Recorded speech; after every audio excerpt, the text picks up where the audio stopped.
Guys, naalala niyo ba yung experiment na ginawa natin dati gamit ang tambol na ito? Oo, yung nilagyan natin ng asukal sa Oo, ibabaw. Tapos gamit lang natin yung sandok at saka yung planggana. Tama, yun. Bakit? Ulitin ba natin yung experiment na yun? Ay, hindi. May nakapanood kasi ng experiment natin na yun at nagustuhan nila, kaya ginawa din nila. Talaga? Sino? Sila, oh. May 3 balls with cover ang nakalagay sa table. Isa-isang tatapat ang mga girls sa mga balls. Lalagyan ng salt-like grains ang ibabaw ng mga balls. Magsasalita ang mga girls on top of the balls. 幸せな結婚できますか?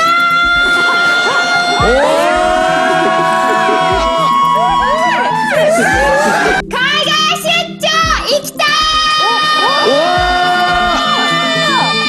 Parang magic, nagagalaw ang salt-like grains at magpo-form ng iba't ibang patterns. I believe. Ayos! Nagaling na!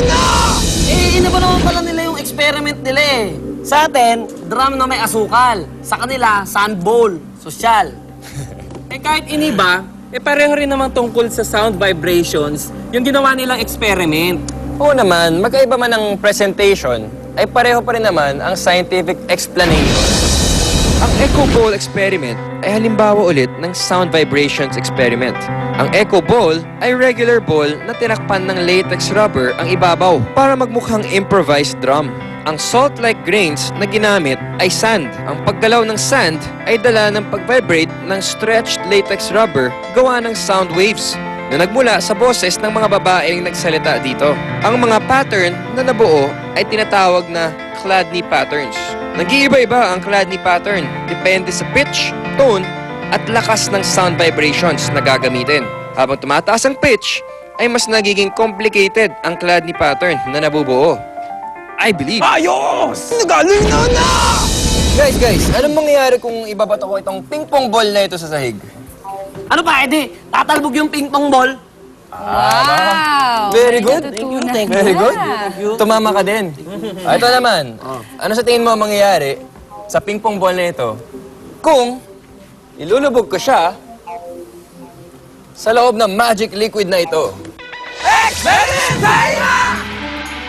Hindi naman alam. Hindi niyo alam? Hindi, O, subukan natin, ha? Pero, kailangan muna natin magsuot ng ating protective goggles. Ako na, sort Okay. Just to be sure. Okay? So, ibababad natin ang ping-pong ball sa loob nitong magical liquid.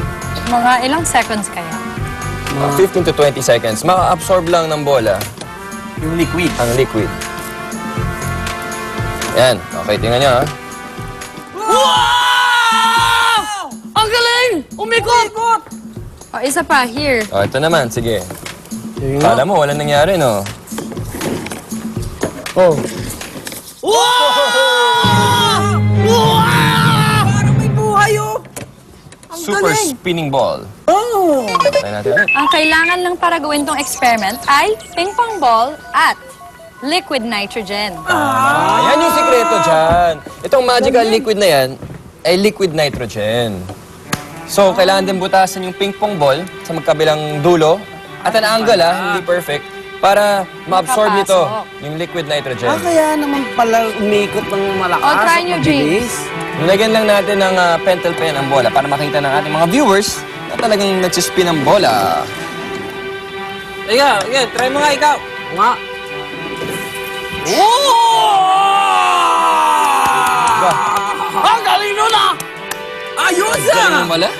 Rewind na! Dahil malamig ang liquid nitrogen, ay lumamig ang air sa loob ng ping-pong ball. Ito ang dahilan kung bakit bumaba ang air pressure inside the ping-pong ball. Nang kumulo ang liquid nitrogen sa loob ng ping-pong ball, ay nag-release ito ng nitrogen gas. Lalabas ang nitrogen gas sa dalawang butas ng ping-pong ball. Parang rocket propeller, itutulak ng nitrogen gas ang ping-pong ball para umikot ito on its vertical axis. I believe. Ayos! Nagaling na! Susunod sa I believe. Ingat, Ita!